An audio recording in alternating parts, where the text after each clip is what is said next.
Gaza के हालात काफी बदतर हो चुके हैं। वहां के हालात इतने भयानक और खराब हो चुके हैं कि वहां मौत कभी भी कहीं से भी आ सकती है। कोई भूख से मर रहा है तो कोई इजरायली सेना की गोलियों से। लेकिन गाजा से एक ऐसी भयानक वीडियो सामने आई जिसे देखने के बाद हर किसी की रूह कांप गई। जी हाँ, गाजा में इजरायल ने जो हाल किया उसे पूरी दुनिया देख रही है। हाल की घटनाओं की बात करें तो उसमें 34 लोगों की मौत हो चुकी है। इसमें मरने वालों में वो लोग ज्यादा हैं जो खाने के लिए लाइन में खड़े थे। इजरायली सेना ने उन लोगों पर अंधाधुंध फायरिंग की, लेकिन इस सब के बीच सोशल मीडिया पर एक वीडियो काफी वायरल हो रहा है जिसमें मदद के लिए फेंका गया एक एयर ड्रॉप लोगों पर गिरता दिख रहा है। इस वायरल वीडियो में दिखाई दे रहा है कि कुछ लोग एयर ड्रॉप के पास खड़े हुए थे। इतने में एक एयर ड्रॉप तेजी से नीचे आकर गिरता है और एक बच्चा इसमें दब जाता है। रिपोर्ट्स के मुताबिक इस दर्दनाक हादसे में मासूम बच्चे की मौत हो गई। गाजा के लोग खौफ में जी रहे हैं क्योंकि इजरायल की कैबिनेट ने गाजा शहर पर कब्जे का प्रस्ताव पास होने के बाद अब एक बड़ा प्लान तैयार कर लिया है, जिसकी वजह से गाजा में लोग अब रात को सोते नहीं हैं। इन लोगों को डर सता रहा है कि इजरायल और तेजी से हमला करेगा और आगे बढ़ेगा, जिससे उनकी बाकी रहने की जगह भी खत्म हो जाएगी। इसके साथ साथ अस्पतालों और दूसरी चीजों को भी नुकसान पहुंचना अब लाजमी है। Aim right, achieve big. At KR Mangalam University, we provide you the platform to turn your dreams into reality. At KR Mangalam University. Gaza भूखमरी के हालात से गुजर रहा है। लोगों की भूख की वजह से जान भी जा रही है। हालांकि नेतन्याहू इसे झूठ करार दे रहे हैं और उधर हमास ने कहा है कि अगर इजरायल गाजा पर कब्जा करने के लिए और आगे बढ़ता है तो और ज्यादा सैनिकों की अब जान जाएगी। इसके साथ ही संगठन ने नेतन्याहू पर अपनी निजी विचारधारा को आगे बढ़ाने का आरोप भी लगा डाला है। ऐसे में अब देखना होगा कि आने वाले दिनों में जंग क्या रुख लेती है, क्योंकि नेतन्याहू हमास का पूरी तरह से खात्मा करना चाहते हैं और उनके सामने बड़ा चैलेंज बंधक है। क्योंकि हमले तेज हुए तो हो सकता है कि हमास की कैद में इजरायली बंधकों की मौत हो जाएगी। वहीं इजरायल के गाजा पर कब्जे वाले प्लान का कई देशों ने विरोध किया है, बल्कि वो नेतन्याहू के इस फैसले से गुस्सा और नाखुश है। फिलहाल अब देखना होगा कि नेतन्याहू बैकफुट पर आते हैं या फिर वो हर चीज से अब लड़ने के लिए मजबूत खड़े हुए हैं, चाहे वो कैसा भी और किसी भी वक्त हमला हो जाए। लेकिन जिस तरीके से ये तस्वीर गाजा से सामने आई वो काफी डरावनी और भयानक है।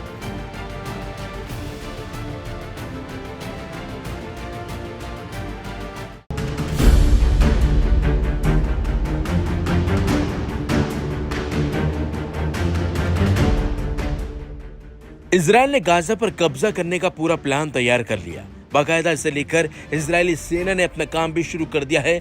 लेकिन जब से बात पूरी दुनिया में फैली है तभी से तमाम देशों की नींद उड़ी हुई है। कई देशों ने सीधे तौर पर इसका विरोध किया और वो नेतन्याहू के इस फैसले से नाखुश और नाराज भी हैं। तो वहीं मुस्लिम देश तुर्की इजरायल के इस फैसले के खिलाफ सीधे मैदान में उतर आया है और तो तुर्की ने सभी मुस्लिम देशों से एक साथ आने की अपील भी की है। विदेश मंत्री हकान फिदान ने मिस्र में हुई बातचीत के दौरान इस बात का इजहार किया। उन्होंने कहा कि मुस्लिम देशों को एकजुट होकर इजरायल की गाजा सिटी पर कब्जे की योजना के खिलाफ इंटरनेशनल लेवल पर विरोध करना चाहिए। मिस्र और तुर्की दोनों ने इजरायल के इस कदम की निंदा की है। तुर्की ने इसे इजरायल की नरसंहार और विस्तारवादी नीतियों का नया फेज करार दिया और इस प्लान को फेल करने के लिए ग्लोबल स्टेप्स लेने की मांग की है। फिदान ने आगे कहा कि इस मुद्दे पर इस्लामिक सहयोग संगठन यानी कि OIC की आपात बैठक बुलाई गई है। इजरायल की नीति का मकसद फिलिस्तीनियों को भूख के जरिए उनकी जमीन से बेदखल करना और गाजा पर परमानेंट कब्जा करना है। अब सवाल उठता है कि आखिरकार टर्की क्यों मुस्लिम देशों को इकट्ठा करना चाहता है। दरअसल मुस्लिम देश तुर्की चाहता है कि सभी मुस्लिम देश एक साथ आए। विदेश मंत्री हकान फिदान ने शनिवार को मिस्र में हुई बातचीत के दौरान इस बात का इजहार भी कर दिया है। उन्होंने कहा कि मुस्लिम देशों को एकजुट होकर इजरायल की गाजा सिटी पर कब्जे की योजना के खिलाफ इंटरनेशनल लेवल पर विरोध करना चाहिए। Aim right, achieve big. At KR Mangalam University, we provide you the platform to turn your dreams into reality. At KR Mangalam University. Fidan का कहना है कि किसी भी देश के पास इजराइल का समर्थन जारी रखने का कोई जायज बहाना नहीं है। वह इस मामले को लेकर इजराइल ने कहा कि उन्होंने भुखमरी की कोई भी नीति का इस्तेमाल नहीं किया। इसके साथ ही इजराइल ने कहा कि इस जंग को खत्म करने का तरीका हमास का आत्मसमर्पण करना है।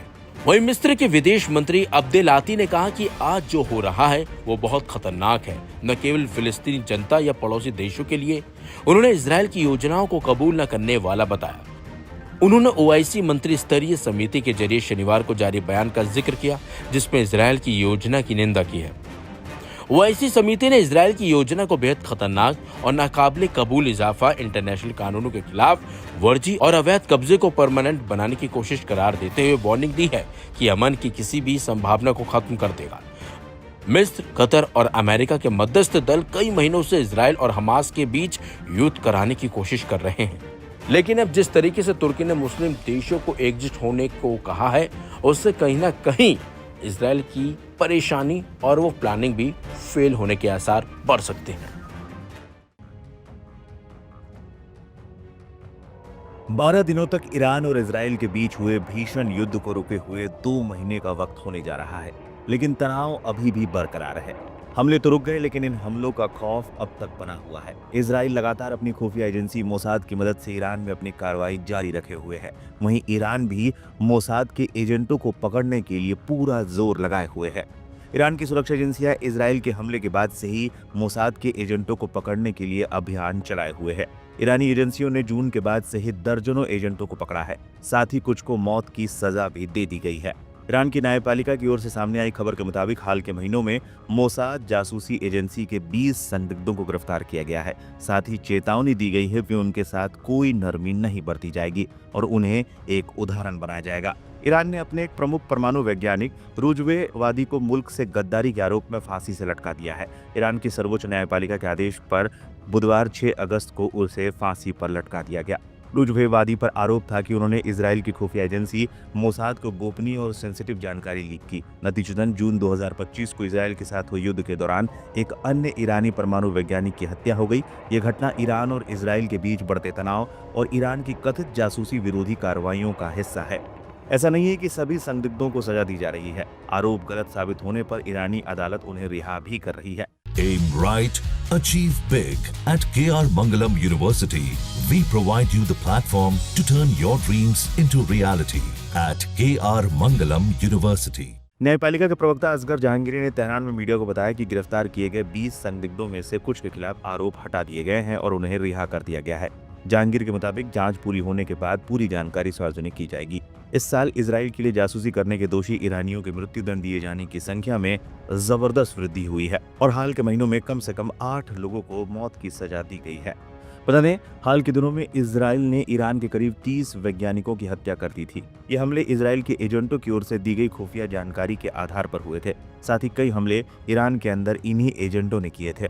बताते चलें, 13 जून को इजराइल ने ऑपरेशन राइजिंग लाइन के तहत ईरान के परमाणु और सैन्य ठिकानों पर हमले शुरू किए थे। इन हमलों में ईरान के कई शीर्ष कमांडरों और कम से कम 1 दर्जन परमाणु वैज्ञानिक मारे गए।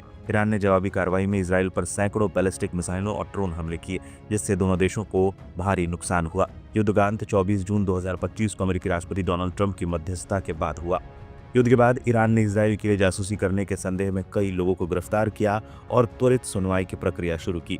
रुजवेवादी की फांसी इसी अभियान का हिस्सा है। ईरान ने दावा किया है कि इजराइल की मोसाद एजेंसी ने देश के भीतर एक व्यापक जासूसी नेटवर्क बना लिया है, जिसके कारण युद्ध के दौरान सटीक हमले संभव हो सके। मानवाधिकार संगठन के अनुसार युद्ध के बाद ईरान ने कम से कम 823 लोगों को राजनीतिक या सुरक्षा संबंधी आरोपों में हिरासत में लिया था, जिनमें से कई पर मोसाद के लिए काम करने का आरोप है। युद्ध के दौरान और उसके बाद 700 से अधिक लोगों को गिरफ्तार किया गया, जिन पर मोसाद के साथ संबंध होने का संदेह है। ईरान का कहना है कि गिरफ्तारियां देश की सुरक्षा को सुनिश्चित करने के लिए जरूरी थी, क्योंकि इजराइल ने उसके परमाणु कार्यक्रम को नष्ट करने के लिए कई बार हमले किए हैं।